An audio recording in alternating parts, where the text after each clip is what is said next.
Now we're rolling. Damage Plan MMA podcast. I am Jason. As always, my co-host, the voice of MMA in Utah, Mr. Zack Partridge. How you doing, sir? What up, dog? Man. And your computer screen is frozen. Not anymore. Mine is? Yeah. You need better reception over there. We pay for the faster internet. Comcast. You're fast. Killing me. It ain't fast. Hey, we have a new sponsor for this episode. He froze on me again. Anyways, our sponsor for this episode is Simperfit Nutrition, fitness and nutrition consulting. If you're looking to lose weight, get in better shape, gain weight, if you are in a fight camp and need help, well, don't wait until you get into fight camp. Contact me before you get into fight camp. When you sign the contract. When you sign that contract, you call me and I will help you be in the best shape of your life for your fight. Feel better, look better, Simperfit Nutrition. Shoot me a DM. I will get you results. And hey, I'm going to change the name again. I just changed it 2 years ago and I decided to change the name again. What was it originally? Just Laporte Fitness. I just used my last name. And then a couple years ago, I was like, you know what? I'm going to incorporate the military, the Marine Corps, Simperfit Nutrition. But now that we have Damage Plan, we have the podcast, we have insurance. Now we're going to have fitness and nutrition. We're just going to make it one big umbrella. There we go. And we have other stuff in the works too. That it's all coming. Don't worry, guys. We're stoked. We are working on something that's going to be pretty freaking good. I'm excited for it, man. We got a card to talk about tomorrow, but first, I already know we did this. We just got off a podcast with Phil Henderson. Go listen to it. The guy's freaking amazing. I'm going to start calling him Uncle Phil. The guy's got stories for freaking days. That's a great name for him. Uncle Phil. Let's talk to Uncle Phil.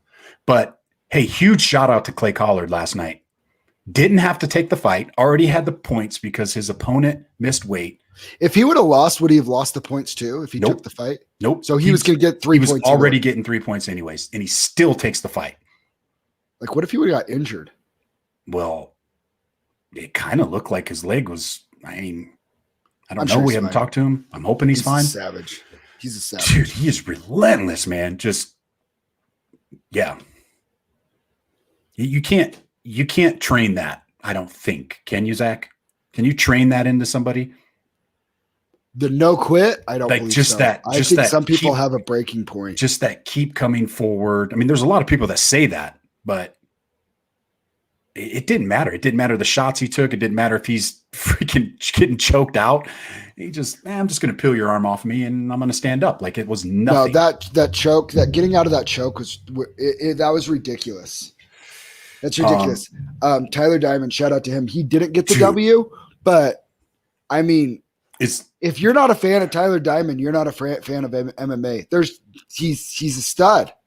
I text you in the second round. I'm like, dude, I can't believe they're not stopping the fight. But he was never out of it. Like he was clearly hurt a little bit. But once again, he just kept coming forward. Dude, you could have said that second round. I think one judge did give it a 10-8 round. He ran to his corner. He got up after getting beat up the whole second round. He gets up and sprints to his corner like it's nothing. Like, dude is legit. Like this guy's probably thinking, I just sit here and demolish this guy for the whole 5 minutes of the second round. And now he gets up and runs to his corner. Come on. You have to kill him. Shout out to that Brendan Longnane. I think hopefully I said his name right. I mean, he gave a shout out to Tyler Diamond. He's like, man, I barely pulled this one out of my ass. Like this could have went either way. It was a coin flip. Like, and it was, in my opinion, it was. Well, we had the odds on our boy Tyler was super lopsided. I'm like, Tyler doesn't deserve plus 300, 3-1 dog anywhere, anytime. Like I will take that all day long. And when I say I'll take that against all day long, I would take that against a lot of big names in the UFC right now at plus 300. Yeah. I mean, other than the first round, coin flip. I thought Tyler won the first round, and that's me being objective. Like I thought he did enough with his pressure in the first round to win. Third round, I could see it going to Brendan, but I could also see a judge giving it to Tyler too. So I wasn't upset with the decision. You say one judge gave him a draw? Yeah. So he gave Tyler 1 and 3 and then a 10-8 in the second. And a 10-8. Yeah, that's what I think happened.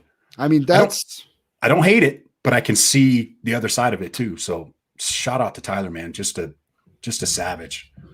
And then my girl from Flint, Michigan, Clarissa Shields. Did you watch the fight? I did. Fishy. So, Brittany Elkins is supposedly a jiu-jitsu black belt. Brown belt.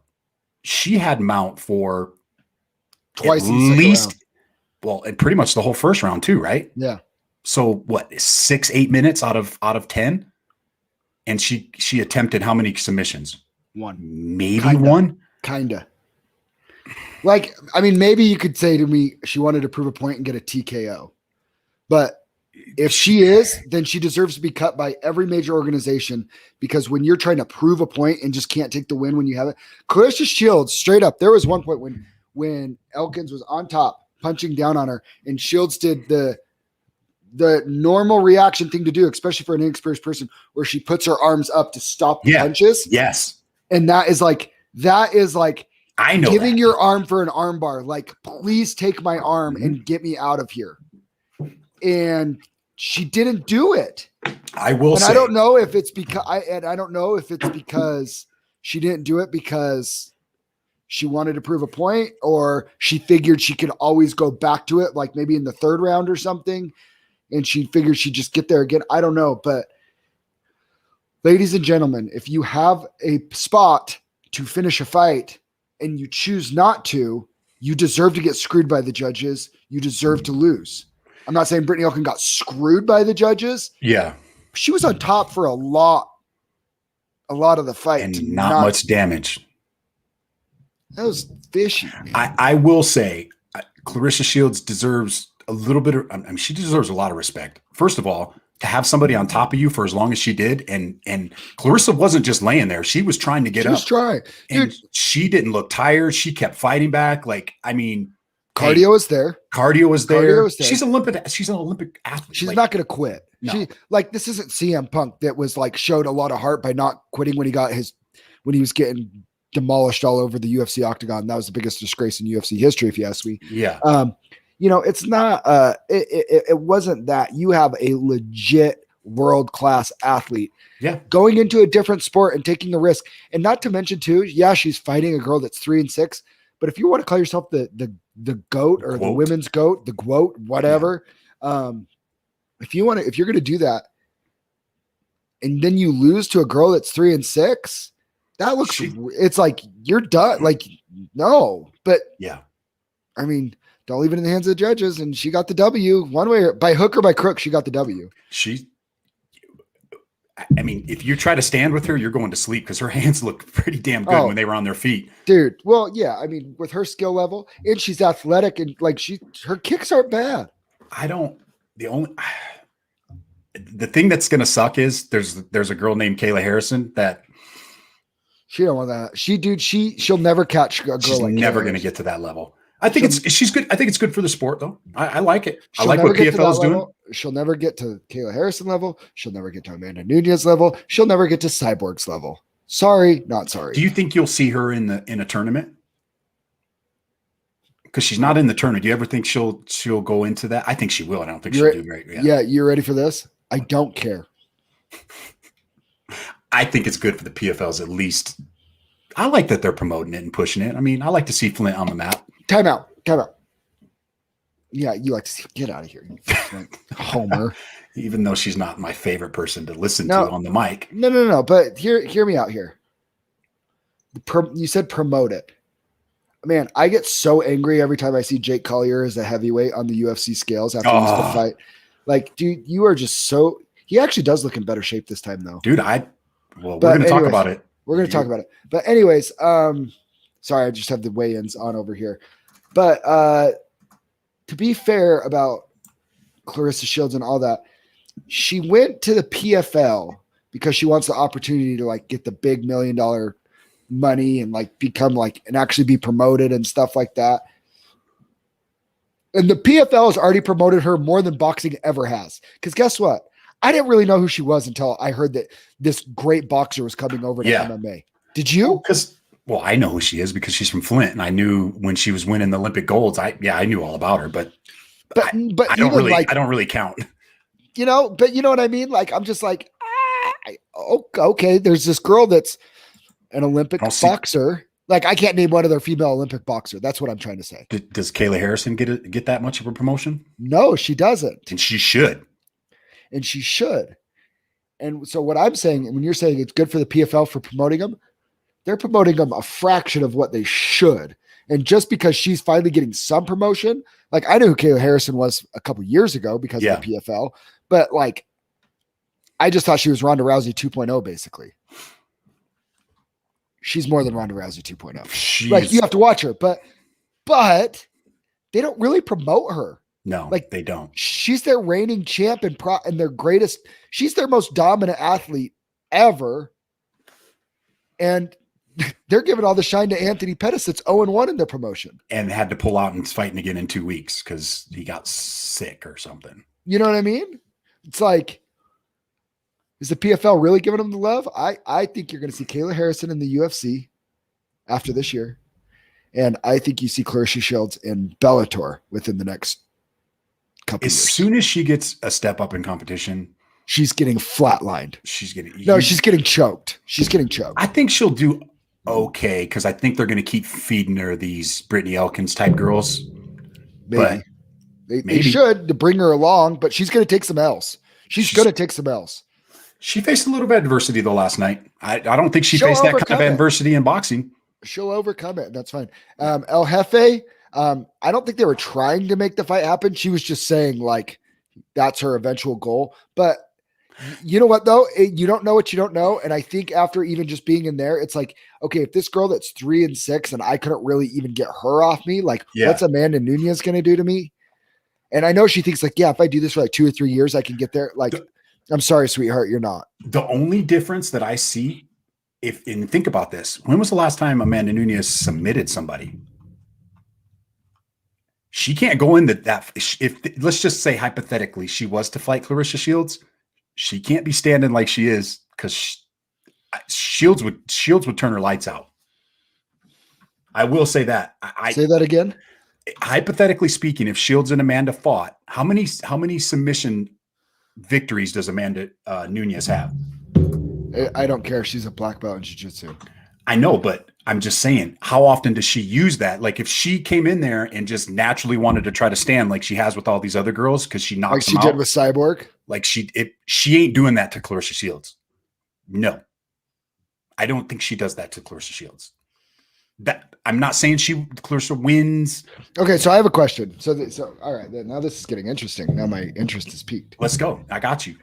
Who's been hit harder before, Amanda Nunes or Clarissa Shields? I think it's debatable. I don't really think it is. I think Amanda Nunes was hit by Chris Cyborg harder than Clarissa Shields has ever been hit. I don't know about that, man. I don't know. Because here's the thing. Here's the thing. Dude, her last submission victory, just because since I brought it up, 2016. That's fine. She could. Oh, no. Megan Anderson. She did beat Megan Anderson, the inverted triangle armbar. Yeah, that's right. So that was like what? Earlier this year? If it's a stand-up fight, you think Nunes would knock out Shields? I'm not saying one would for sure knock out the other. Yeah. I'm saying I think it plays out very similar to the Cyborg fight. That if Clarissa Shields gets cracked and she decides I'm the power puncher and she decides to bite down on her mouthpiece and start trying to march forward while she's compromised, she'll get slipped just like Chris Cyborg did. Yeah. Nunes showed the ability in that fight when Cyborg hit her to regather, reset, reestablish her range and fight from her range. Yeah. I think what sets Nunes apart from every other women fighter that I've seen her compete against is that when something happens that's not in her favor, she knows how to reset, stay composed, and get back to her game plan. Yeah. Ronda Rousey didn't know how to do that. She beat Holly Holm at Holly Holm's own game in kickboxing. She knocked her out with a head kick. And then the Cyborg fight, Cyborg didn't know how. Cyborg had never been cracked like that and didn't have an answer for, oh crap, she can crack too. Yeah. I'd be very interested to see if Clarissa Shields had the composure to go, oh crap, like I need to reset and establish my range here, or else I'm going to get knocked out. That's what I'm saying. I'm not positive one way or the other. Can Clarissa Shields knock out Amanda Nunes? Absolutely, she can with her hand. Absolutely, but Nunes could also front kick her in the face with something that she's never even seen before. It's a fun little conversation. All right, so there you go. There's that. Bellator tonight. Big Bellator, dude. It starts like right now. Hey, it's starting. Really? Yeah, it's starting. Bobby King's up in 4 fights, bro. Oh, wow. Showtime. He's going to be up quick then. I got to turn this on. Hey, shout out to Bobby King, man. We were talking about that fight this morning. Bobby King. What's the betting odds on Bobby King right now? He's like even money now. Is he even money? He started off as a plus 140 underdog, and now it is, what is he at right now? Cash it. Bobby King. Plus 100. He's even money. Go bet on Bobby King. Okay. So this is crazy, though. Me and Cole Schaefer are texting about this. We're 16 minutes and we haven't talked about UFC yet. I love it. This is what's crazy. Nick Newell, for all those people, like if you want to make jokes, whatever, he's only got half of an arm. I think it's freaking awesome. He's 16-3. He's lost on the Dana White Contender Series to Justin Gaethje and another guy. Like, dude's legit. No, he's out of his ready for this? Yeah. Out of his 16 wins, 11 of them are by submissions, including a heel hook, a bunch of rear naked chokes, a guillotine. Like how he does that, I don't know. Because I was like sitting there, I'm like, if I got submitted by a dude with one arm, I'd be but you know what? I look at his resume, I'm like, that guy would probably choke me. He's tough, man. And I think dude, he's tough. And the other thing that you got to look at too is those people when they have those physical limitations like he does. Yeah. The strength comes somewhere else. His full arm probably hits harder than anybody else's in that weight class. Oh, well, yeah. Because that's all he uses. Because that's all he's used. Yeah. Yep. I'm like, this is interesting. But I'm sticking with Bobby on this. He just looked too good his last fight. And I think if he's on the right track, and we know he's in a good camp, you know, he's got Dwayne Ludwig and he's training with TJ Dillashaw and Juan Archuleta and all those boys in Big Muay Thai in Colorado. Like, dude, I think he's going to be ready. Like, I think this is a good coming out party for Bobby King. I think this is a great opportunity for him to shine and show like that. He impressed me in that Steven Siler fight. Oh my gosh. Speaking of Steven Siler, do you see he's got a fight again? He's got another fight coming up. I'm kind of mad at Steven for that. I want him to know that. Why? I wanted to be the announcer for his retirement fight. So now he has to come back. Now you got to do it again. He's got to come back on the podcast. He's got to come back. No, Nick Newell, like, don't sleep on this guy. But I think Bobby King has the tools that he can hang with a guy like that. It's just it's very interesting, and this is no disrespect because I think it's admirable that Nick Newell is doing this with his physical limitations. I think that's the most respectful thing to call it, right? A physical limitation. Yeah, it is. And it's all respect because, I mean, dude, you know how many people on the planet can fight at the level that he fights at with a 16-3 record? That's insane. I guarantee there are fighters with losing records right now. They're like, I'd fight him and he'd mop them. Yeah. You know? And so I respect him a lot, but for Bobby King, it's like, here's the reality of it. All the respect in the world to Nick Newell. People probably don't want to fight him. Yeah, we were talking about that earlier in the week. Yeah, people don't want to fight him. You win. Well, yeah, you beat the guy with one arm. Yeah, you lose, and it's like you lost to a dude with one arm. Yeah. I remember it was like when we did when girls were trying to do the wrestling. Yeah. Right. Girls like high school wrestling. It's like, and nobody wants to wrestle them. And he's like, well, yeah, there's no upside. You win the match. Well, yeah, you beat a girl. Yeah. You lose the match. It's like, dude, you lost to a girl. You know what I mean? And not comparing like a physical limitation versus gender, whatever. But it's just like the optics of like, where's my win here? Where's my? If you're Bobby King, your win is you probably got a contract with Bellator if you do this.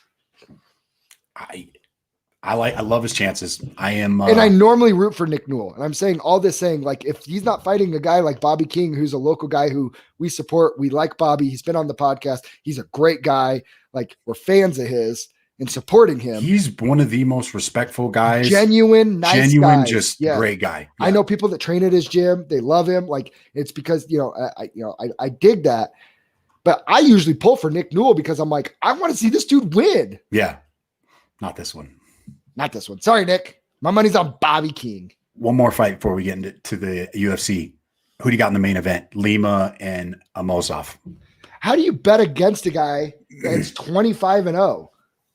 Odds are pretty much a coin flip too. I was listening to I think it was Brendan Schaub's podcast, and they're like, this Lima, this isn't a lock for Lima. This guy's no lock for Lima. I haven't watched any tape on that guy, so I'm not too familiar with him, but it's no lock for Lima. But here's the reality of the situation for me, and I full-heartedly believe this. Lima shuts down hype train after hype train. True. I mean, nobody could beat Michael Venom Page, right? Till Lima knocks him out cold into oblivion. Night. Right? Nobody could solve that. Avenges his loss with Rory McDonald in a war. I mean, his losses since coming up to for people that don't understand how legit Lima is, since he's gotten to the big time, like Bellator, his losses are to Ben Askren, who'd never lost at that point. Andrei Korshkov, who had only had one loss at that time. Yeah.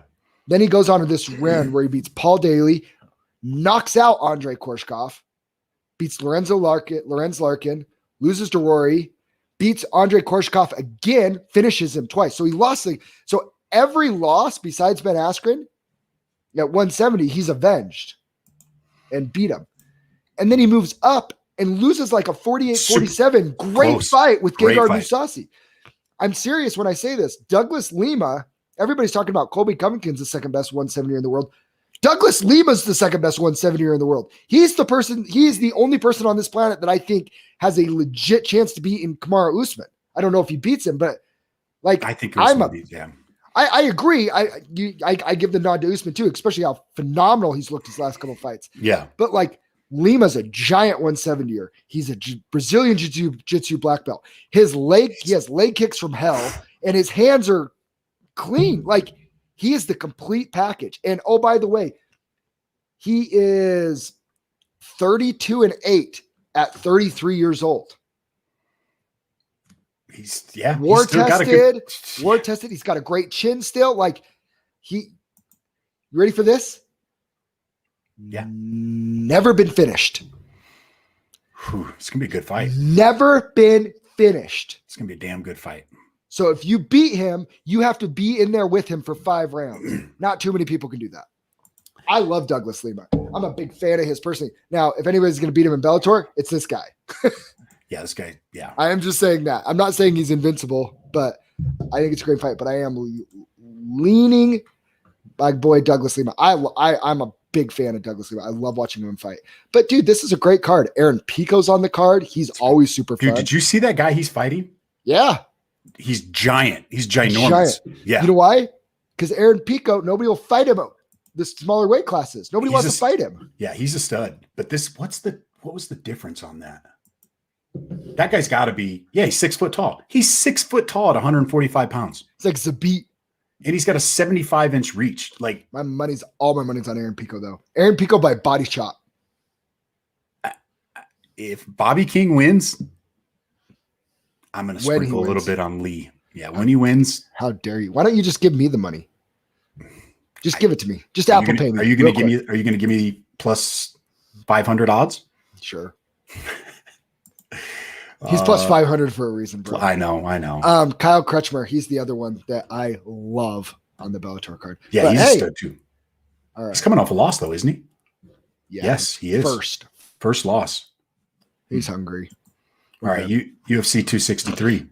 Oh, let's get it cracking. Oh, dude, I'm gonna miss UFC 263. I'm gonna have to watch on my phone because I'm gonna be up in Logan watching my coach fight in kickboxing. She's the main event tomorrow night. at Mountain Force. I last time we rode up there together and it was fun. We had a great time. We had a fun time at Mountain Force and it was fun.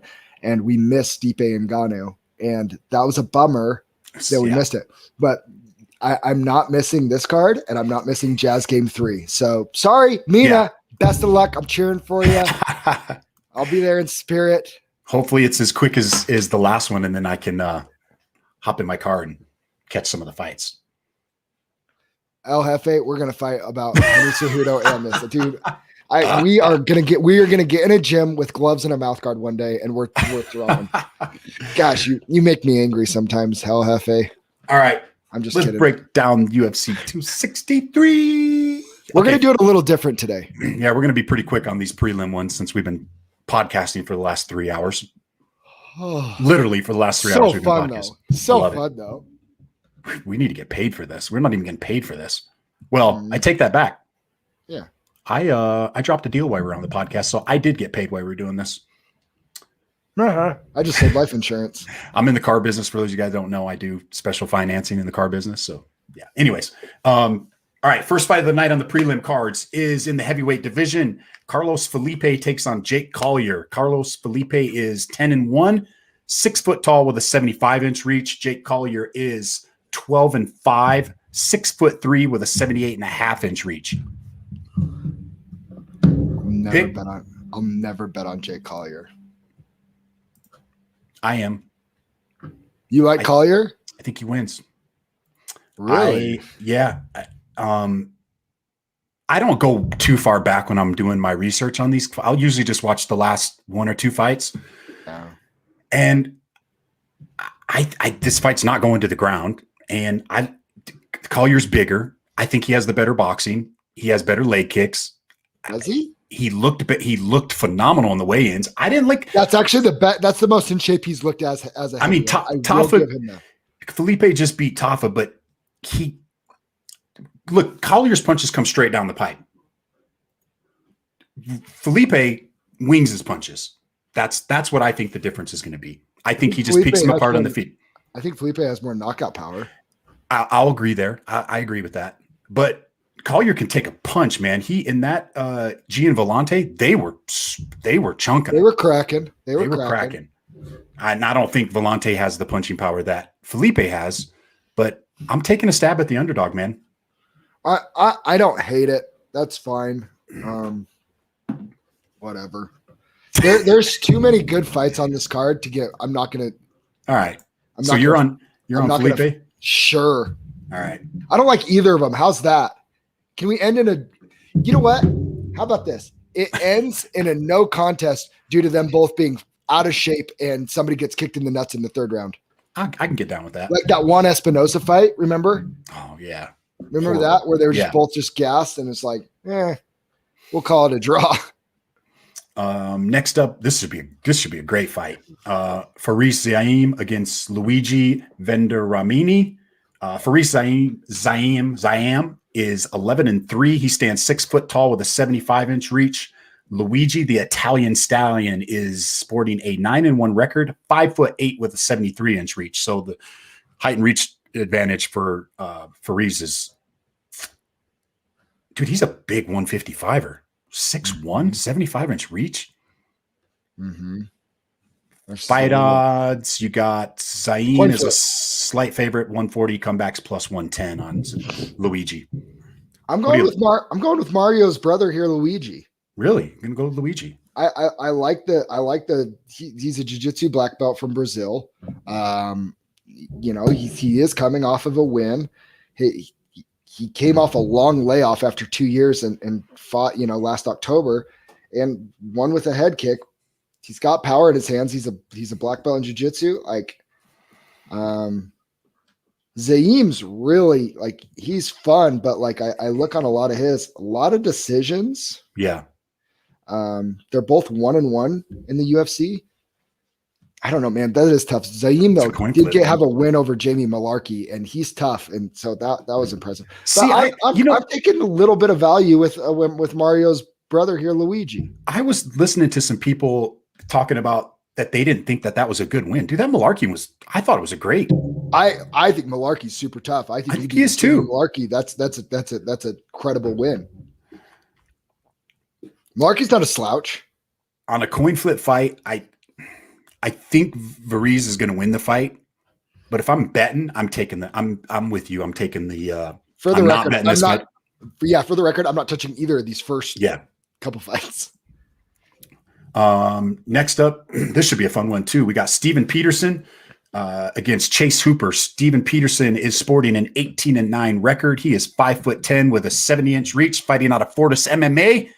And our boy Chase Hooper, the Dream, 10-1-1, 6'1" with a 75.5-inch reach. This is another one that's pretty much a coin flip. Steven Peterson is -120. Chase Hooper comeback is plus. He's plus 100. I really like Chase Hooper. I think he's fun. I think he's way too young. I'm gonna go with Steve. I would actually go with Steven Peterson on this one, just from an experience level alone. I know Chase Hooper is a wizard on the ground, and if he wins via submission, I will not be surprised at all. But the book's out, and it kind of showed in Chase Hooper's last fight when he fought what's his name? When he fought Peter Barrett or Caceres. They both had Caceres. Yeah, they both have losses to him. Yeah, and that's fine. And he came back and he won his next fight, and I like that. Yeah. Hooper does have a great chin, and he doesn't stop. Like, I really like the kid. I really, really like the kid. But the book's out on him. Like, you know what's shut down his jiu-jitsu. His stand-up is just not there yet. And he is the UFC, there's no easy fights. You know what's interesting is I watched both of these guys' last fight, and Steven Peterson was getting worked until he throws this spinning back fist and KOs sleeps him. Martin Bravo. Yep. Same thing. Chase Hooper getting freaking worked by Peter Barrett, and he gets in there with a heel hook submission and cost us both a little bit of cash on that. So I mean, I'm going Steven Peterson. I think he's just too tough. And I think he has the experience level where he's not going to. I mean, Chase Hooper's grappling is next level, but he's not a complete mixed martial artist yet. He should be on like a developmental contract and coming through the LFA circuit, in my opinion. It's interesting that they keep putting him in there with these guys that are like, I mean, Steven Peterson growing to 31 years old. Like, well, you know what they're doing? They're giving him guys that aren't great UFC fighters. And he's not good. Yeah, I'm not saying Peterson is just this barn burner. Like, he's going to come out there and floor chase Peterson. He's not. It's probably going to be kind of an ugly fight, honestly. But again, I wouldn't put any money on this fight. No, I'm not. Because Hooper could catch him in something. Nope. Yep. But Peterson should win this fight. I feel like this is like hey, Peterson, you lose this fight. You know what I like on this? Round 3 starts -140. I like that a lot. You know what? Book it. Next up, we got Matt Frivola, Steamroller Frivola, fighting Terrence T-Rex McKinney. Frivola is sporting an 8-2-1 record. He is 5'9" with a 71-inch reach. T-Rex sporting a 10-3 record. He is 5'10" with a 74-inch reach. So a little bit of height and reach advantage for T-Rex. How do you see this one playing out? I love Matt Frivola. We're on the same page. Like -210. I think the odds are right. I think that, I think it's perfect. And even though he's coming off that loss to Zaruk again, that guy is a freaking savage. And he took that fight on short notice too. So yeah, I don't even care. I love Frivola in this fight. All right, we're both on Frivola then. Easy money. Let's go. Next up, we got Pani Kianzad against Alexa Davis. Pani is 14-5. She stands 5'7" with a 66-inch reach. And Alexis Davis is 20-10. She stands 5'6" with a 68-inch reach. So pretty even height and reach advantage. Alexa Davis, a little bit older, 36 years old. Pani coming in, she's 29 years old. I like Pani. I like Pani Kianzad. I was a fan of hers. She is a -200 favorite. Plus 165. I like Pani on this one as well. I became a fan of her. She lost in the Ultimate Fighter finale on the season that she was on, the heavy hitter season. She's good everywhere. And the thing that I like the most about Penny when I watch her fight is she's still getting better, and she's getting better everywhere. Alexa Davis has been around for a long, long time. Yeah. But and she's been in there, you know, she's been in there with the superior girls, but she loses a lot to those bigger, stronger girls. Vivian Araujo, Jennifer Maia, Caitlin Chagian, Sarah McMahon, Ronda Rousey, obviously. But she loses to those big, stronger girls. Penny is a big, strong girl. I think Penny's just a little bit too much for it. And she's 36 years old. Like, father time catches up to you. Mother time in there. Next up, this should be a good fight. I'm curious to see your breakdown on this one. Hakeem Dawadi is fighting Mobzar Avalov. Hakeem is sporting a 12-1-1 record. He is 5'8" with a 72-inch reach. Avalov is 14-0, 5'7" with a 72.5-inch reach. What do you think about this one, Mr. Partridge? Hakeem Dawadi. The thing that worries me about him, I'd love to pick him as an underdog in this fight because he has so many great tools. Great minds think alike. He's super athletic. He has all these tools. He's a very electric striker. But the one thing that I look at that I just don't like, split decision. His last 2 fights are split decisions. 4 fights ago was a split decision. Other one was a close unanimous decision. Beat Steven Seiler by unanimous decision. Last fight, World Series of Fighter, has a majority draw. Like, he has a lot of win. Once he got to that, he was finishing everybody at the beginning. And then all of a sudden, it's turned into a lot of decisions. He has 1 finish in the UFC. He's not finishing UFC guys. Here's the thing with Avalov. You are going to have to separate this guy from consciousness if you're going to beat him, because he does not stop. I see Avalov winning by decision in this, and I think he does it actually kind of handily. Hakeem will have his moments, but I like Avalov here. Avalov by decision is -115, by the way. I literally think the same thing. I want to pick Hakeem so bad, but I can't. First commandment of the MMA Damage Plan MMA podcast. We don't pick against Russian. And I'm not going against the Russians, so I'm going Avalov, even though I think Hakeem's got a great shot. Next up, we got Lauren Murphy against JoJo Calderwood. Lauren Murphy is 14-4 record. She is 5'5" with a 68-inch reach, and JoJo 15-5. She is 5'6" with a 65.5-inch reach. Who are you liking this one, Mr. Partridge? Okay, so it's more about not about who I like, it's who I don't like, and I can't stand Lauren Murphy.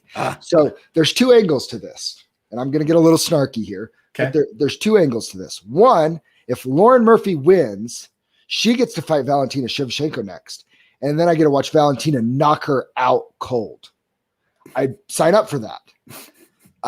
But 2, I'm a big fan of JoJo Calderwood. She's a fun fighter. She's like, her like little mousy voice, it cracks me up that she's like this little savage in there, but like she never turns down a fight.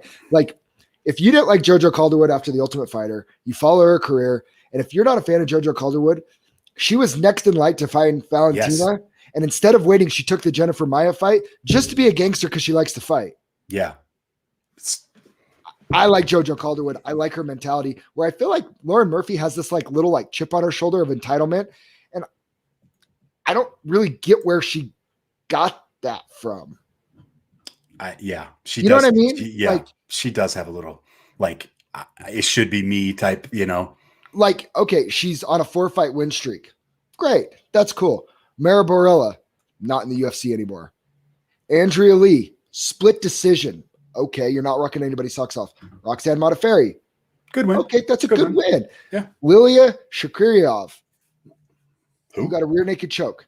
Exactly who? You haven't beat anybody. Yeah. You haven't beat anybody. So this is an appropriate fight for her if she really believes that she belongs. You beat JoJo Calderwood, then you do get the next shot. Yeah. I don't think she's on JoJo's level. I'm going to go against you. I'm taking Lauren Murphy on this one. Good. I hope you're right, because then we get to see Valentina knock her out cold. She annoys me so much. Next up, running it back is Eric Anders and Darren Stewart. Your boy. Your boy is 13-5. He stands 6'1" with a 75-inch reach. The dentist is 12-6. He is 6 foot tall with a 74-inch reach. And this fight happened, what was it, 2 months ago, and they had the illegal knee. So they run it back. I don't remember who I picked in the first one. I do. Did I pick Stewart? You did, and I picked Eric Anders. I think you did too. And I think we stick with that. I'm sticking with it. Yep. Yeah, me too. Sticking with Stewart. One more fight to round out the prelims. We got Drew Dober, Mr. Male Model. He's fighting Brad Riddell. Drew Dober is sporting a 23-10 record. He's 5'8" with a 70-inch reach. And Brad Quick Riddell is 9-1, 5'7" with a 71-inch reach. Who do you like in this one? Well, so this is tough because I like tough. Both. I like both of them. What are the odds? What are the odds? Pretty close. Dober is a -150 favorite. Comeback is plus 125. Fair. That's fair. A lot of value on both sides, depending on who you like. You'd feel pretty comfortable if you like one way or the other. Here's the thing.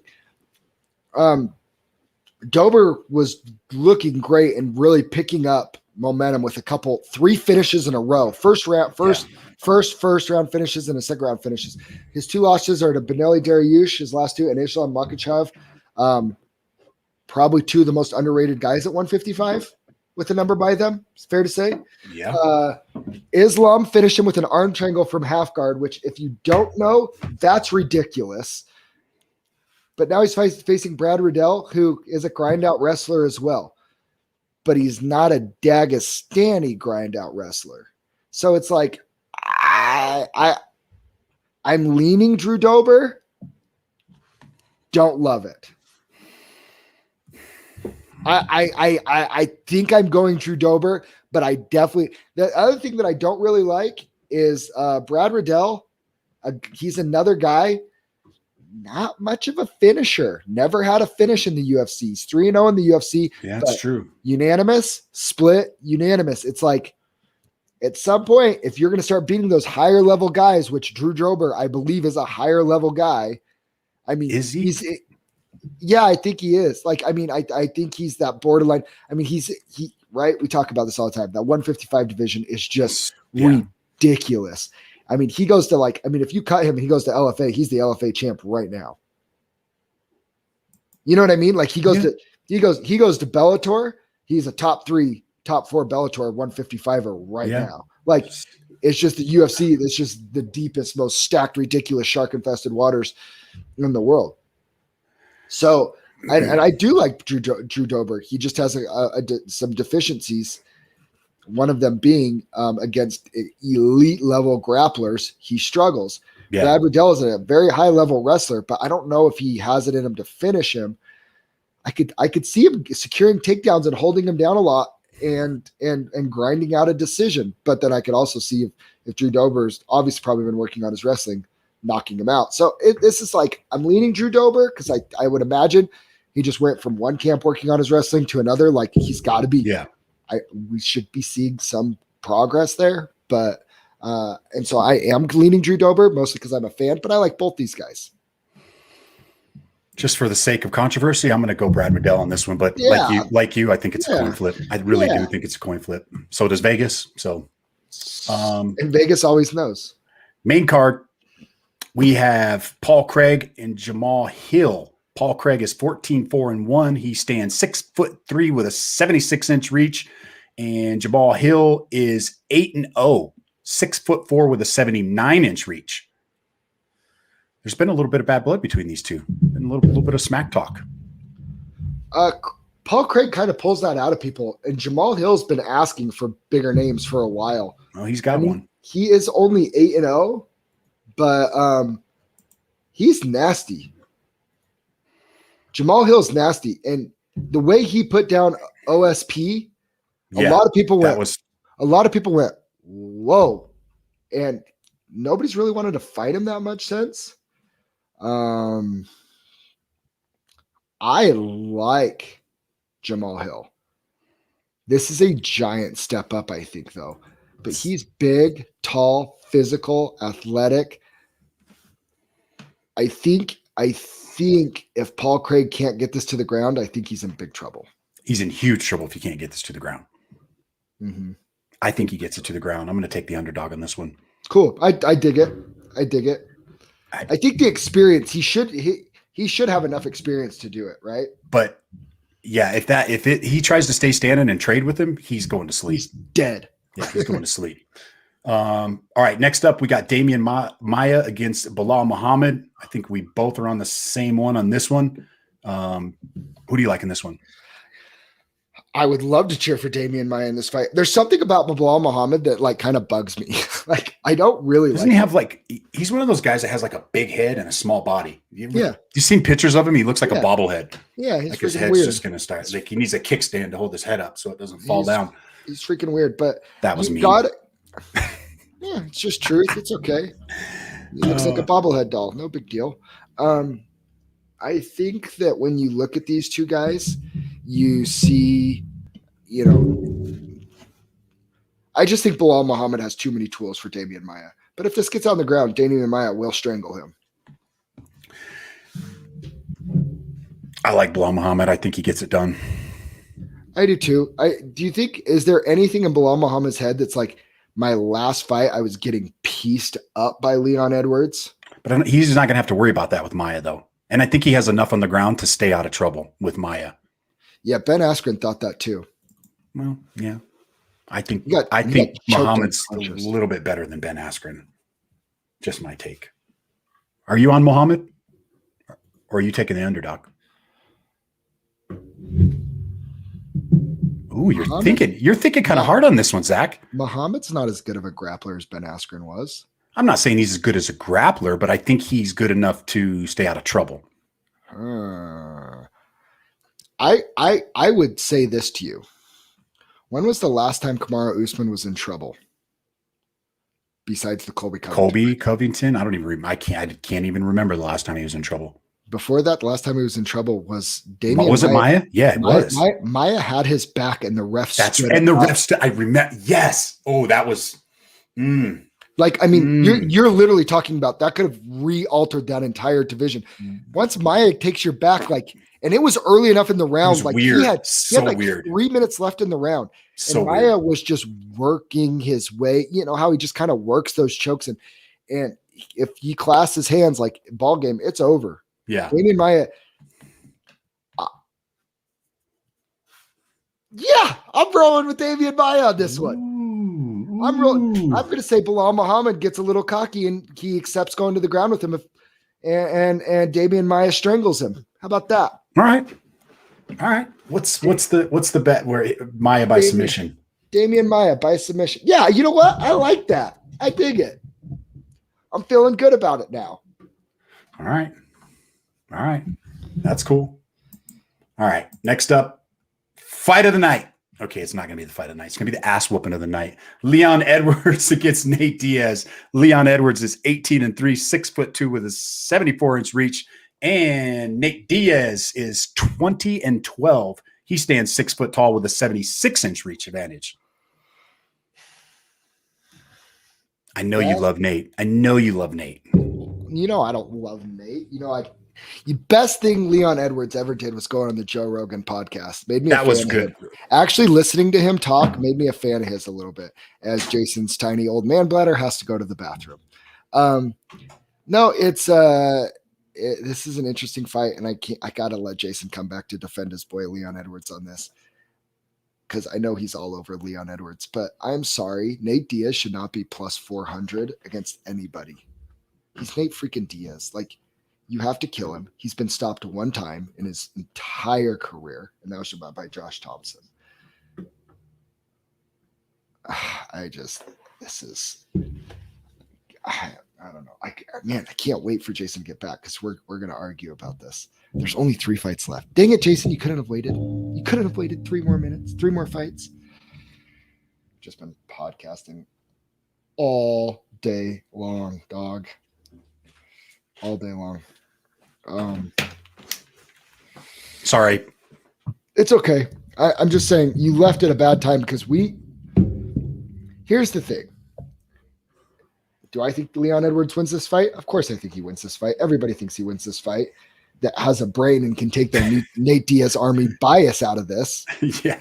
I know Scott Devlin isn't capable of that. I know our last guest, Phil Henderson, is not capable of taking his bias out of it. And that's great. I love that Nate Diaz and Nick Diaz, they have this like cult following that think that these guys are invincible and have never lost a fight in their life. Oh, man.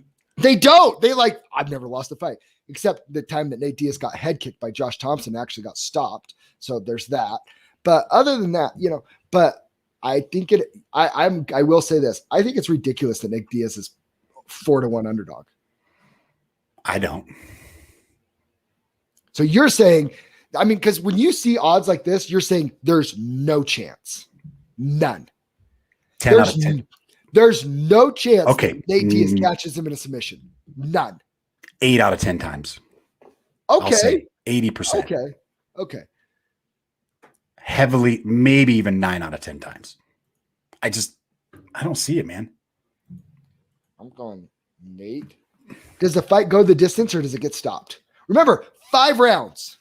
That's never weird. In the history of the UFC has a non-title fight. They're not even co-main. They're the fight before they're the co-main and 5 rounds. Do you think they're trying to say Leon Edwards? We're going to give Nate every chance they can get. Like get it to the 4th and 5th and Nate's. I think his stock rises very high in that late 3rd, 4th, 5th round. Well, if Leon does what we think he's going to do, and I'm not trying to plead a case that Nate Diaz is going to win the fight. I'm saying if Leon does what he thinks he does, which I mean, there's a very real scenario where it's like 50-44 all the way across the board. You know what I mean? But the one thing we do know is Nate will never stop fighting, and we've really never seen him stop besides the Josh Thompson head kick. And most people don't even remember that because it was like forever ago. Yeah. And he wasn't even out. It was just one of those things where he was still conscious, but his body just wasn't really responding. 8 years ago. Yeah, it was forever ago. When's the last time Josh Thompson's even fought? So it's one of those things. Do I like Nate Diaz? I kind of like him. Like I would, the prop of like sprinkling a little bit of money on anybody that's plus 425. Like I don't hate it. I'm not laying minus 600 on a person ever in MMA though, because so many fluky weird things can happen in MMA. Yeah. Like, are you going to risk $6,000 to win 1,000 on Leon Edwards? No, never. If I had $6,000 to blow, I would. How about the homeboy that put $900K on the Clippers to beat the Jazz in game 1? Not smart, dude. And they're up 13 at halftime, and he probably spent half of that money already. Yeah. We going to Sizzler. We going to Sizzler. Yeah. So I mean, nobody should be betting on this fight unless you want to just sprinkle a little bit on Nate Diaz because of the value. Leon Edwards is winning this fight. Like you said, he wins. They fight 10 times. He wins 9 out of 10 times probably. I'm okay with that. But he's still freaking Nate Diaz. And you know what's the beautiful thing about Nate Diaz? He still doesn't believe he's ever lost a fight. It's great. It's great. I love the Nate Diaz show. I mean, like I said, when they're actually fighting, I love it. I just don't like hearing about them when they're not. I bet you, and you're going to agree with me on this one, Nate's going to get the biggest pop when he comes out from the crowd. 1,000,000%. He's going to get that crowd is going to go insane. And Dana hates it, but this is the honest truth. Nate Diaz is a bigger star right now than Izzy. I think you want to know why? Because he's real.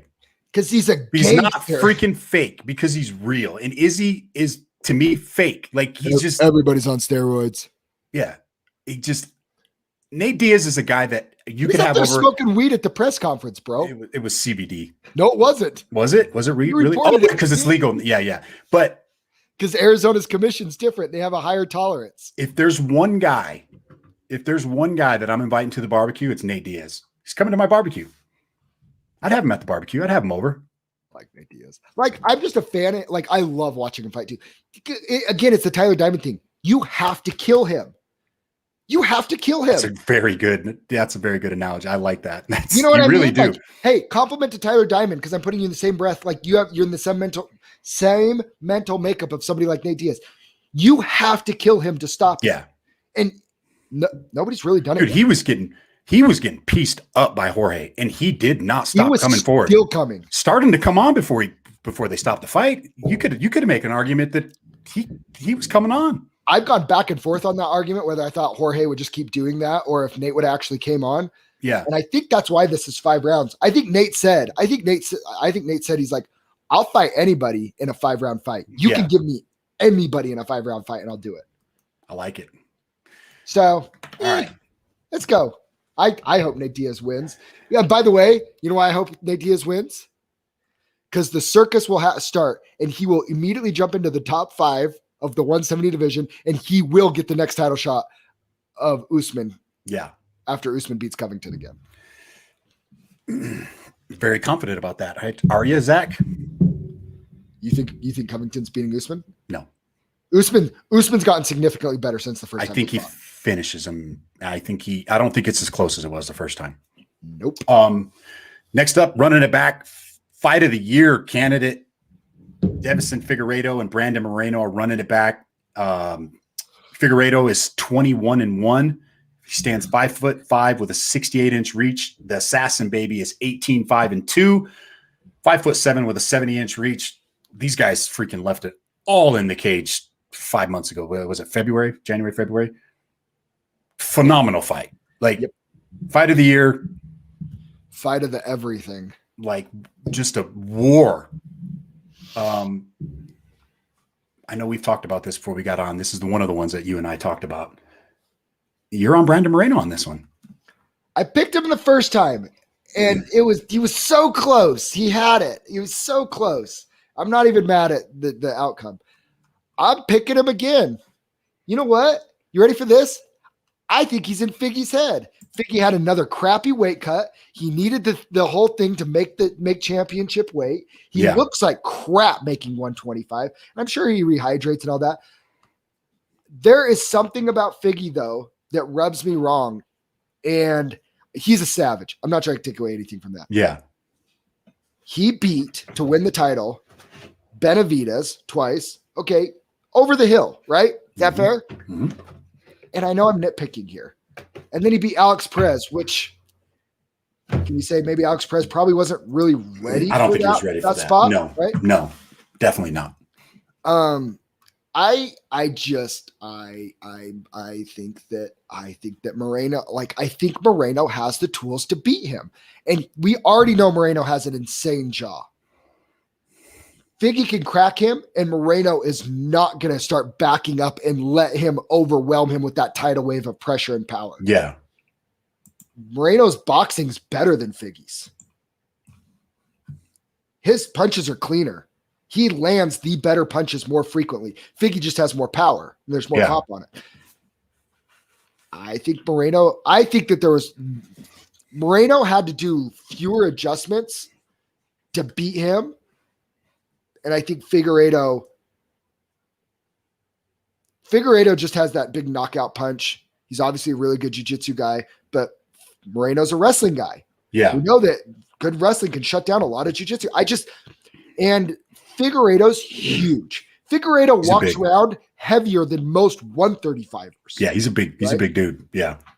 I think that weight cut compromises him. You ready for this? I think Figueiredo would be better at he'd be one of the guys that would perform better even if he went up to bantamweight. I think he depletes himself too much getting to 125. Where I think Moreno's a 125er that his body size and his frame performs better there. Yeah. I really believe that. And because I believe that, I am sticking with my guy, Brandon Moreno. I put the bet in 3 days ago. Ooh, put it in already. Locked it. I think Figueiredo's going to make the adjustments. And I think what adjustments? I think he underestimated him the first fight. I think he blew his load thinking he was going to finish him quickly. He went all out. Did he? He kind of was gassing a little bit. I think he underestimated him, and I don't think he's going to underestimate him this time. I think overall he's the better fighter. And this is no knock on Moreno because I'm like you. I want him to. I want Moreno to win this fight. I just think Figueiredo's the better fighter. That's fine. I'm not mad at it. And one thing I will say, I think Figueiredo and Charles Oliveira, I think it's so important for the sport of mixed martial arts to have Brazilian champions who still live in the favelas. I love it. Back. Like I love that aspect of Figueiredo as the champion, same as Oliveira. Like I love that. There's something about Figgy that like I love Brandon Moreno. He lives in Tijuana, Mexico. He still trains at the same gym that he came up in. Like last pick on the Ultimate Fighter. Last pick on the Ultimate Fighter. Fights before the season finale of the Ultimate Fighter on short notice because he was out of the tournament. Like, I think that kid's like, he's got that like gangster attitude and he walks with it. And he has a confidence about him and he's gone through the ups and downs a little bit. You know what I mean? He really has. Yeah. He's been in there. He's gone through it. Like he's gone through the wars. He's battle tested. I think Moreno, I think he's ready. I said it last time too. I think Moreno is the future of this division. Like he's a stud, man. And no knock on Figgy. I think Figgy is I think he's a 135er that punishes his body enough to get to 125. I actually think he goes right. Yeah. If he decided to go to 135, I would even say this. I think he goes to 135. I think he beats Peter Yan or Aljamain Sterling. All right. Would you hate that? No. So don't hate it at all. Because I think he would perform better because he's huge. Ooh, Trujillo gets the first round finish in Bellator for the first fight. That was nice. Oh, you got it on? I don't have it on yet. Oh, yeah, I hope you're right. I really do. Next up, main event. Israel Adesanya, the last style bender, coming back down to middleweight to fight Marvin Vettori. Izzy is sporting a 20-1 record, 6'4" with an 80-inch reach. The Italian Dream is 17-3-1, standing 6 foot tall with a 74-inch reach. And pretty sure we are both on agreement on how this fight goes and how it ends. I think Izzy knocks him out inside 2 rounds. Yeah. Yeah. I don't know if it's inside two rounds. But I think he finishes him. I think he makes a statement this fight. Like he just went up, fought the light heavyweight champ. He didn't get outclassed. I mean, he fought a bigger guy. He didn't do too bad on the ground. I don't think Vettori's going to be able to duplicate what Jan did at all. And I think he's coming back down to middleweight and he's going to dominate again.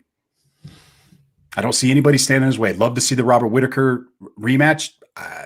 Whittaker looked great. Phenomenal. Yeah. Whittaker looked great in his last fight. I would, I think that, I really do. I think as he's in his head too, I think Marvin broke composure at the press conference. Yeah. I think Izzy is so, you got to understand it's a little bit like Connor but I think Izzy has a little bit more stay to be like the best 185er for a long time. Connor obviously had some deficiencies and has some stylistic matchups that he could struggle with. Right. Yeah. Yeah. But Izzy, I don't think does at 185. Everybody's like, well, he's just going to wrestle him. Jan gave the blueprint. Jan was like 230 pounds in that cage. Yeah. Marvin Vettori is not. No. You know what I mean? No. And I do agree with Izzy on this. Izzy, when they fought and Izzy got the split decision win, you could say whatever you want. That was Izzy's first fight in the UFC and MMA. He's gotten significantly better in MMA since that fight. Yeah. Vettori, dude, he's a monster. Like, he's a good fighter. Don't give me no and ifs or buts about it. He's a monster. I don't think he's on that level, dude. I don't think anybody's on that level. The only person that has a chance, I think, is Robert Whittaker. And as great as Bobby Knuckles looked in his last fight against Calvin Gastelum, I still don't think he has a chance in the rematch. I agree. Yeah. I mean, he's going to be approaching the Valentina Shevchenko, Kamaru Usman level where he's like, not only he's going to have to clean out the division once, he's going to have to clean it out twice and then just kind of like there's nobody in the middleweight division that's taken that title from, in my opinion, right now. Nick Diaz. Stop it. Stop it. Interesting matchup would be Darren Till, even though I still think he pieces him up. I actually that interests me. I think it's the most competitive matchup because Till is such a high level striker and he's durable and he's tough, but I don't think he has the skill set.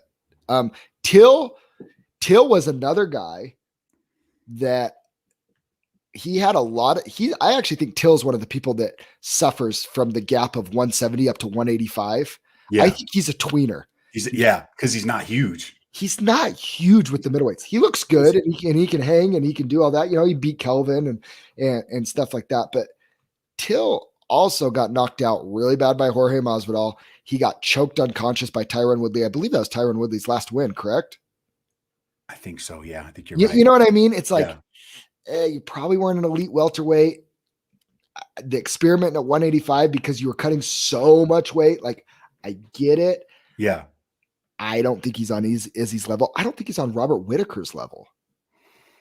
I think Whitaker beats Till. We've seen that fight, right? Didn't Whitaker beat him? Yeah. We saw that fight, right? I think we did. I need to look it up now. Darren Till. Now I got to look this up. Oh my gosh. I'm not running off enough sleep for this. Robert Whitaker, he lost. Yeah, Whitaker beat him. Decision. Yeah. And he was last summer. That was a great fight too. Yeah, that was a great fight. What am I thinking? It was a great fight. It was a great fight. But Whitaker won. Okay, so the other stuff besides what I love, right? So we love Izzy inside the distance. Yeah. So ready for this though? There's some more bets now. The new ones are any other outcome in the Moreno Figgy fight other than Figgy wins inside the distance. I took that. Say that one more time? Any other outcome besides Figgy winning inside the distance. I don't think Figgy knocks out Moreno. All right, I like that. Even if he wins by points, we win the bet. Yeah. Or if Moreno wins in any way, shape, or form, we win the bet. I like that. That's minus 140. Fight won't go the distance in the Vettori Adesanya fight is minus 105. Love that.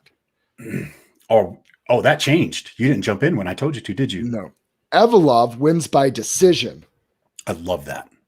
Boom, minus 115. I think there's a ton of value there. And then the Hooper Peterson fight, round 3 starts is minus 140. I like that a lot. I like that too. DraftKings? Yes. Let's get it. I actually built the lineup. Let's get it. But we disagreed on some of our picks. It's okay. Oh, my phone's slowing down. My phone's as tired as I am. Yeah. All my energy dumped in the Jazz last night, folks. I'm sorry. Go Jazz, We're running off of dude, they're winning the chip. I hope so. They're winning a chip, baby. Okay, so first and foremost, I'm going Izzy. Izzy. I have to. You got to take Izzy out. I have to. How do you not? I'm taking the steamroller Favola. Favola, okay. I'm taking Penny Kinizad. Penny, okay. All right. Now we're getting into the interesting realm. Okay. I am going JoJo Calderwood. JoJo, okay. Her output is a little bit better, and even if Lauren Murphy wins, I don't think Lauren Murphy has a chance of finishing her. Okay. So JoJo should get points regardless. Okay. Which is that's what you need on these lower level guys, even if you get one or two of them wrong. Yeah. One thing that fits really well into the salary cap is Brandon Moreno. He's only 7,100. He's going to score points regardless. And he's going to score points. He's going to score. And then you can. So I'll give you the pick of the last pick. Okay. You tell me who you like the most. Okay. Riddell, Stewart, or Collier? Riddell. I agree. Because if he can implement his wrestling and doesn't get knocked out, yeah, he wins that. If he avoids the big punch and doesn't get knocked out, he wins that fight. That actually all 6 of those guys fit perfectly into your budget of $10,000. Love it. Or $100,000 or whatever it is. $50,000. Sorry. I love it. So gamble responsibly. Yeah, very responsibly. We're just having fun over here. Turn on Showtime. Watch Bobby King in 2 more fights. Yeah, buddy. 2 more fights. Utah special for any of us that listened. Anybody that listened, me and Jason, we did a nice little parlay Utah of special. The clay collared Bobby King special that we did. Love it. So Bobby King's about to cash that for us. What else do we have? Oh yeah, and if anybody wants, like, seriously, oh man, dang it, I forgot we did the parlay with Bilal Muhammad, Leon Edwards, and Adesanya. I like it. You picked Damian Maia. I just picked I'm stupid. Cancel it. Cancel the bet. No, Damian Maia's not winning that fight. Get out of here. He's 42 years old. Oh man. I don't know. I don't know. So yeah, we did do that parlay too. Yeah, I like it. And I put Aaron Pico and Bubba Jenkins in with it too. I don't hate that either. We don't hate it. Bubba Jenkins won last night, so we need Aaron Pico and Bellator tonight. Right on. Well, we will see you guys. Love you all. See you guys on Monday. Thanks for tuning in for our podcast marathon. The last almost 3.5 hours. Oh, my eyes hurt. Yeah, I'm gonna go take a nap. Next time, Phil's the only guest. Yeah, for the day. Yeah. Oh, ladies and gentlemen, we have a banging Monday. Oh yeah, dude! Justin James is coming on Monday to join us. UFC fighter Justin James. Yes. Jason Knight, former UFC fighter, bare knuckle boxer, beat the brakes off Artem Lobov and is fighting Crazy Horse for the MMA, bare knuckle MMA Jorge Masvidal debut event. Yeah, we have all coming on Monday. We have those 2 coming on, and then we have I think Cole Schaefer. 2 other guys coming on. Oh my god. We got a full Monday. We got full Monday fighter spotlight podcast. Excited. All right, I'm going to take a nap. And I'm going to training. We out.